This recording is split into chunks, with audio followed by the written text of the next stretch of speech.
Mais les choses ne sont pas ce qu'elles semblent être en surface. Il y a un côté plus sombre à ce mouvement, un aspect que la grande majorité de ses participants ne comprend pas pleinement, voire dont elle n'a même pas conscience. Au milieu de toute cette excitation et de ce spectacle, des lumières, l'énergie, les messages captivants, il y a un courant sous-jacent qui attire rarement l'attention. Sous cet extérieur brillant se cachent des éléments troublants, des enseignements hérétiques, de la manipulation, de la tromperie, de l'exploitation et, dans certains cas, des pratiques contraires à l'éthique, voire immorales. Des vies et des moyens de subsistance sont affectés. Souvent de façon que les gens ne voient pas ou ne réalisent pas, cela se produit discrètement, jour après jour. La plupart des personnes qui rejoignent ce mouvement le font avec les meilleures intentions.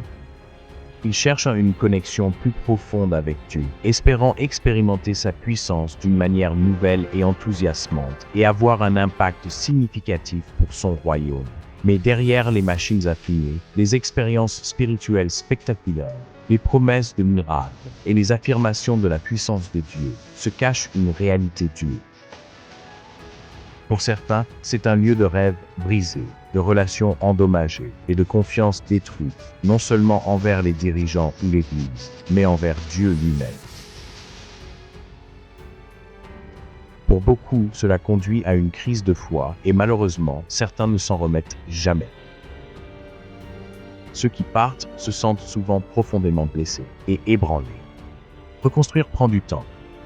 Du temps pour redécouvrir la vérité biblique, guérir de la douleur et se reconnecter avec Dieu, les autres et même l'Église. Si cela résonne en vous et que vous ressentez le poids de votre expérience dans ce mouvement ou dans une situation similaire, sachez que vous n'êtes pas seul. Il y a des personnes qui ont aussi parcouru ce chemin. Des personnes qui ont affronté les mêmes difficultés et ont trouvé la guérison.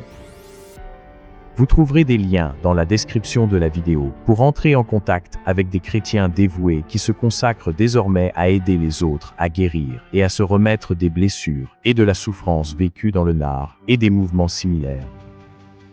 Ils aident des personnes comme vous à retrouver une base solide en Christ et dans sa parole.